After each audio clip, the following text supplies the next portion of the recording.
So now that we've finished our bibliography, I wanted to talk a little bit about the various schools of media theory and things to kind of look out for when you're doing your research on a topic, especially for the final project. You've already done some of this in the bibliography. I had briefly mentioned schools of theory and related kinds of media studies, and I wanted to delve deeper into this as you're doing your research. Now or at a graduate level, you might find yourself choosing to write within one of these theoretical frameworks. If not, it's still important to know the terms and authors associated with them as a way to better understand other scholars' theses. So I just wanted to briefly go through a handful of these. If you ever see any of these items or hear any of these names in the text or terms you're reading, you can assume that the author is writing using one of these literary theories. C, your writing or your language can be efficient as possible. This can save you a lot of time when coming up with a thesis. For instance, you might want to talk about gender in a film, and a pre-established term could help make the central argument more clear without the need for lengthy expository summary. To start, most schools of modern thought branch out from classical moral criticism or rhetoric, specifically the works of Aristotle, Plato, or Socrates. A few core moral criticism texts include the Republic, Rhetoric, and Poetics. The next big school of theory in the humanities is Marxist criticism. Keep in mind, Marx did write the Communist Manifesto, but the communism we saw emerge during World War I or after World War I is not necessarily the communism he had in mind. Moreover, most contemporary Marxists or neo-Marxists are against any form of autocratic totalitarianism. Leninists, Stalinists, communists especially. But we'll talk about that group in a minute. During his lifetime, Marx was primarily interested in the cycles of revolution that were taking place in Europe, specifically France at the time. His writing focused on the monarchist and capitalist political systems that were seizing power at the expense of lower-class labor and imagines a system that leveled the playing field between the superstructure or ruling class and the substructure or means of production. Key texts in Marxism include the Communist Manifesto, Das Kapital, and the 18th Brumaire of Louis Bonaparte, which discuss the role of tradition on the creation of these pre-established power structures. Key authors include Marx and Friedrich Engel. Neo-Marxism, you may hear it called, or Frankfurt School Marxism, is the next big school of theory. This one is pervasive in the humanities, and a large portion of the other frameworks we discuss will have branched out from neo-Marxism. The founders of this school are also the first to use film as a vessel for scholarship. So a lot of the earliest sources about narrative film are going to be in the school of neo-Marxism. The Frankfurt School was an actual school called the Institute of Social Research at the Goethe University in Frankfurt, Germany. Scholars at the Frankfurt School during the period between World War I and II were believers of Marxist theory, but interested in why World War I had laid the seeds of fascism and not led to a large-scale social reform. When Hitler comes into power, most of the members fled Germany and reestablished the school at Columbia University in New York. Some of the associate faculty didn't make it and were murdered in concentration camps, or in Walter Benjamin's case, committed suicide before he could be handed over to the Gestapo. Their work is always very, very anti-communist and anti-fascist.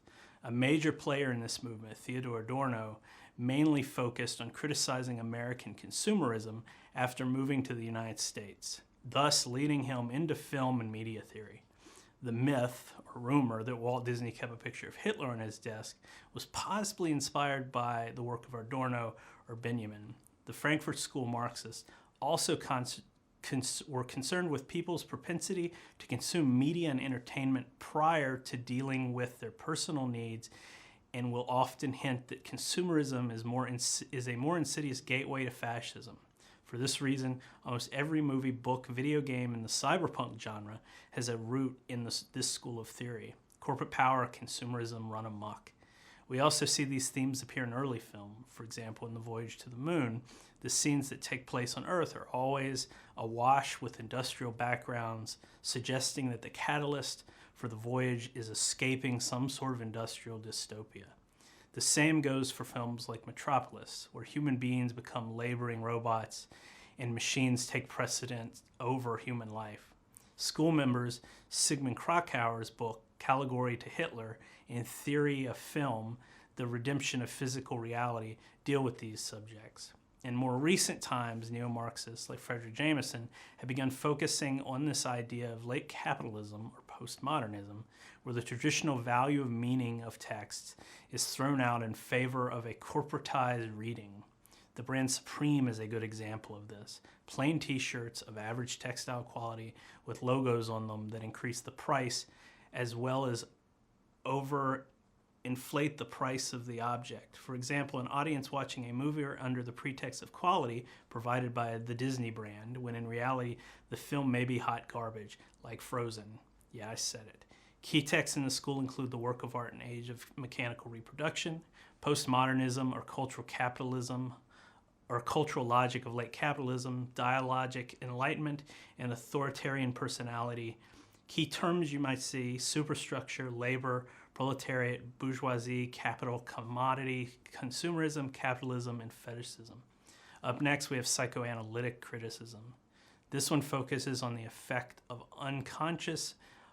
the unconscious mind in desire on a text. In films like Annie Hall or When Harry Met Sally, psychoanalysis is important. In fact, Annie Hall, you'll notice, makes references to Freud and Lacan throughout the entire film. Key texts include On the Interpretation of Dreams and the four fundamental concepts of psychoanalysis. Key people include Freud and Lacan. The key terms you might hear: ego, superego, unconscious, the mirror stage, and projection. These topics we discussed in our section on discourse are considered part of the next school of formalism, narratology, and textual criticism. These folks are primarily interested in the form of narrative itself or structure similarities between texts. Terms you might hear a formalist essay include maybe ones we've discussed previously, like focalization, the point of view, but may also include figurative language, tension, or unreliable narrator. Any text that challenges traditional structures like Memento or the Dark Souls games are going to be ripe with formalist scholarship. Core texts include the understanding of poetry, the well-wrought urn. Key scholars include Brooks, Chapman, Eliot, and Virginia Woolf, maybe Henry James to a lesser extent. From formalism comes the school of structuralism and semiotics. This group of scholars, including Roland Barthes, Michel Foucault, Levi-Strauss, and Lacan, appear after World War II in the 1940s and the 1950s. You could argue that structuralism, to some extent, was a way of making sense of narrative for an academy audience that was dealing with the trauma of wartime occupation and a large population of scholars re-entering the university system. A lot of these folks also come from different disciplines like anthropology, sociology, and literary studies. They're interested in the meaning of text and context with cultural experience.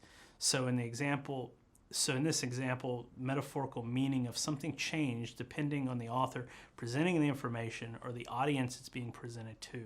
Semiotics, which partially relates to structuralism, takes this argument down to the lowest level possible, looking at the relationship between signs and signifiers. For example, if I was to hold an orange up to a cat and point at it and say orange, the cat, who lacks the biology to speak and understanding to use our language, doesn't know what the sign of a finger pointing at a word with the word orange means in context of what it is seeing. For all the cat knows, the word orange could signify the entire gesture or just my hand. For this reason, structuralism might also consider linguistics, which focus on common origins of spoken and written languages. Key texts include elementary structures of kinship, mythologies, SZ, and some key terms include structural linguistics, sign, symbol, and signifier.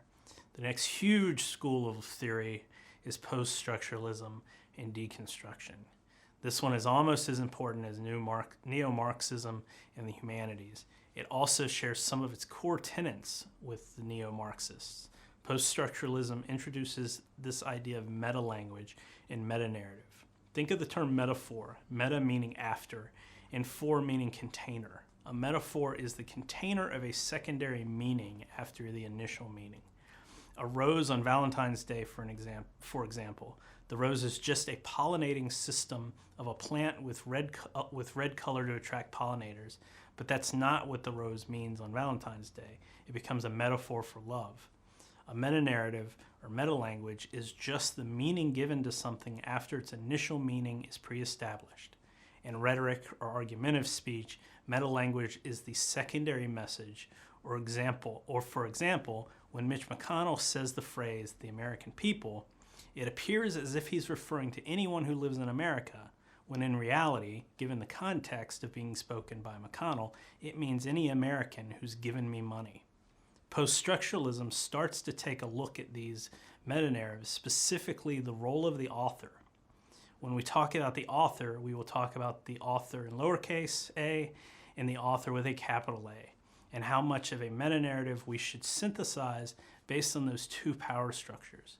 Key terms in this school include logocentrism, erasure, hauntology, Derrida's text. Key texts are the death of the author, and what is an author that we will be reading, as well as grammatology and Discipline and Punish, the birth of prison. Key people include Roland Barthes, Michel Foucault, and Derrida. Our next three schools, post-colonialism, race theory, feminist and gender theory, branch out of post-structuralism. In his book, Discipline and Punish, Michel Foucault uses the shape of a panopticon prison as a metaphor for cultural and social power structures. The panopticon is a large circular prison with a central tower in the middle. The idea is that a single guard can sit in the tower and see every cell in the prison, thus avoiding constantly patrolling guard staff. When Foucault argues the presence of that central guard tower, the gaze of that tower makes the prisoners act as if they are constantly being watched. So if there is no guard in the tower, the actions of the prisoners are self-censored, as if there were. In feminist criticism, the central tower is referred to as a patriarchy, or the male gaze, in which social and cultural modes of femininity are baked into the power structure of society so much that the expression of alternative domestic femininity is represented by them. Again, films like Annie Hall is repressed by them. Again, films like Annie Hall, Raising Arizona, are ripe for this type of criticism. The prison metaphor itself applies to Raising Arizona. Part of the main conflict in both those films is the panoptic repression of female characters by the social norms of domestic femininity. In Raising Arizona, for example, you could argue that Edwina, being called Ed for deliberative effect, is being pulled all sorts of ways by those standards. For instance, she's a woman, police officer, a traditional male job. She's incapable of giving birth, and as a woman in a culture that places value in domestic family unit, she sees that as a deficiency. Also, while they aren't the same, a lot of the scholars in terms associated with feminist theory are going to show up in gender theory. Foucault is a gay man who eventually died during the AIDS crisis. A lot of his later work apply these same concepts to gender and sexuality. Some key texts for feminist theory are The Second Sex, Performative Acts in Gender, Constitution, Bodies That Matter, and key scholars include Butler, Friedman, Showalter, and Foucault. Key terms you might run into include gender, sexuality, panopticon, male gaze, equity, and patriarchy privilege. The final two theoretical frameworks that are closely related to each other as well as Foucault's panoptics are post-colonial criticism and race theory, or critical race theory, as it's been called more recently. It's my understanding that specifically critical race theory comes from a more judicial school of thought, specifically addressing institutionalized and systematic racism in the criminal legal system more than a form of media or literary theory. But it's all kind of coming from the same place. In these two frameworks, the panoptic power structure is the colonizer's gaze towards the colonized, or that of whiteness towards people of color. In the United States particularly, colonialism and race are inseparable, since the labor of non-white enslaved people made colonizing the Americans possible.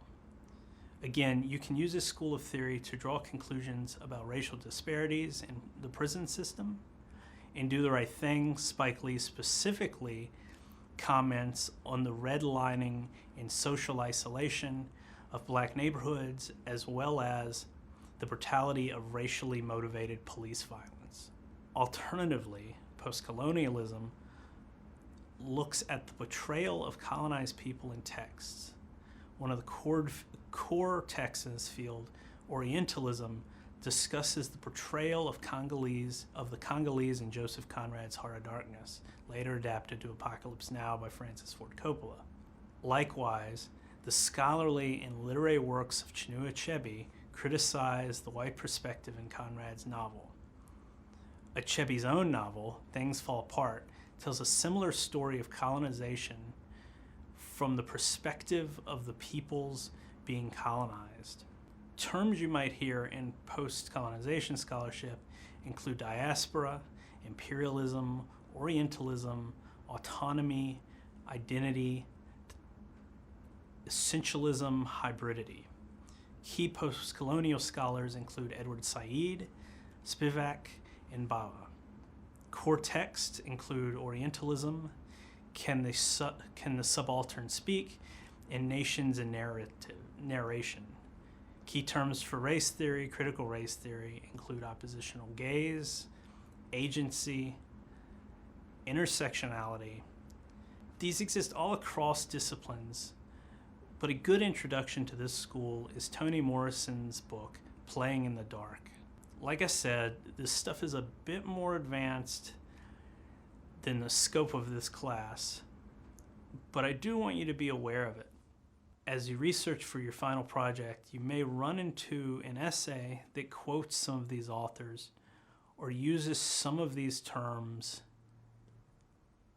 in a good way to find more of the same. A good way to find more of the same research is to probe the school of theory that your source is using. Moreover, my hope for the final project is that you use your film to engage with some bigger ideas. And this stuff, scholarly frameworks, can be a useful tool for gaining access to the scholarly conversation in which those bigger ideas come from. Finally, being able to engage with these topics is the best weapon against people who use them to spread misinformation without any foundational understanding of what they are talking about.